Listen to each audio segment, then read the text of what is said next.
Sila Menteri Sains, Teknologi dan Inovasi jawab. Tempoh masa 3 minit.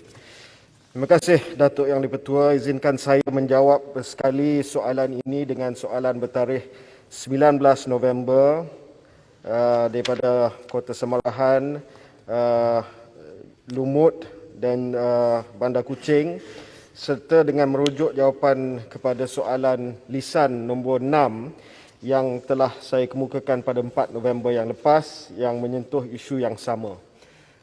Untuk pengetahuan ahli yang berhormat, kerajaan sentiasa bertegas untuk tidak berkompromi dalam soal keselamatan serta keberkesanan sesuatu vaksin. Namun kerajaan juga menyedari keadaan semasa memerlukan penyelesaian jangka masa panjang dan ini termasuklah menyekat penularan COVID-19 yang seterusnya mampu memulihkan semula ekonomi rakyat dan negara dengan kadar segera. Justru mesyuarat Jemaah Menteri telah bersetuju tentang keperluan Malaysia bagi mendapatkan akses kepada vaksin COVID-19 sebaik mungkin. Bagi tujuan ini, Jawatan Kuasa Khas Akses Bekalan Vaksin COVID-19 JKJAV telah ditubuhkan pada 14 Oktober yang lalu, memainkan peranan sebagai jawatan kuasa induk bagi merancang, melaksana dan memantau keseluruhan strategi pembekalan vaksin COVID-19. Menerusi jawatan kuasa ini terdapat 2 buah jawatan kuasa kecil, iaitu jawatan kuasa kecil polisi vaksinasi kebangsaan dan pemilihan calon vaksin yang sesuai, serta jawatan kuasa kecil kewangan dan perolehan yang diberi tanggungjawab untuk proses pemilihan dan perolehan kepada vaksin COVID-19 yang akan diluluskan serta menyediakan mekanisme vaksinasi kepada seluruh negara. Menurut WHO, sehingga 13 November yang lalu, terdapat 11 calon vaksin yang berada di ujian klinikal fasa 3. Sehingga kini kerajaan telah berkomunikasi dengan 10 pengeluar vaksin tersebut. 8 pengeluar telah dihubung secara terus dan 2 lagi melalui fasiliti COVAX.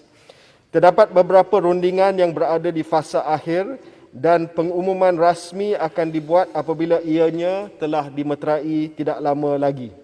Rundingan tersebut meliputi aspek kerjasama dalam pelbagai peringkat, termasuk pembangunan vaksin, R&D, pertukaran saintis, pembangunan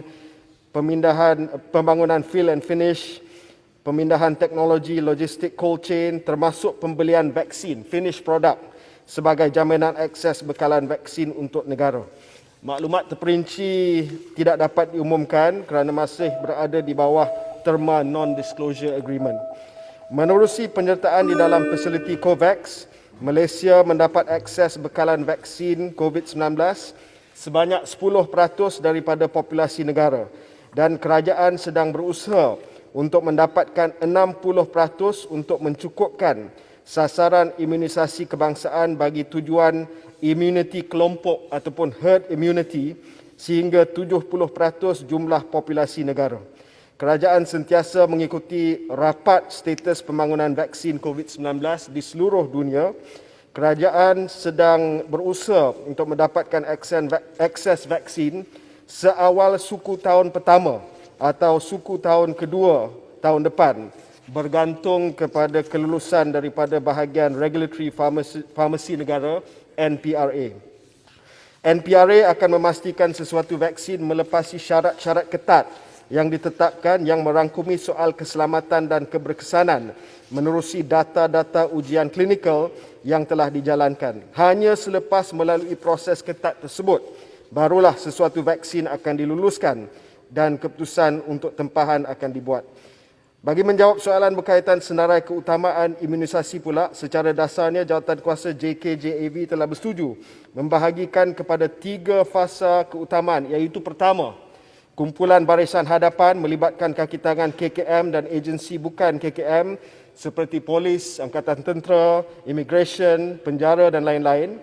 Kedua, kumpulan berisiko tinggi seperti individu yang mempunyai comorbidity dan warga emas. Dan yang ketiga, kumpulan populasi dewasa yang lain. Perincian lanjut kumpulan-kumpulan ini sedang dibuat dan dijangka akan diumumkan seawal suku pertama tahun depan. Terima kasih. Sila Kota Kinabalu, soalan tambahan. Ya, YB Menteri pernah mengatakan anggaran 3 bilion ringgit Malaysia akan dibelanjakan untuk membeli vaksin ni. Tetapi kita tak dapat cari putiran ni dari belanjawan 2021. Sila memberikan pencerahan. Sila Menteri. Terima kasih. Perkara itu akan dijelaskan dalam penggulungan jawapan oleh Menteri Kewangan nanti. 3 bilion ringgit itu adalah anggaran. Anggaran berdasarkan kepada spektrum harga yang telah pun ditawarkan kepada negara-negara. Jadi kita tak dapat nak memberi satu anggaran yang tepat pada masa ini. Namun demikian saya telah minta anggaran 3 bilion itu disediakan oleh Menteri Kewangan dan Menteri Kewangan akan menjawab bahawa keperluan peruntukan 3 bilion ringgit itu akan dimasukkan dalam kumpulan wang COVID-19, satu pembelanjaan khas. Terima kasih Menteri.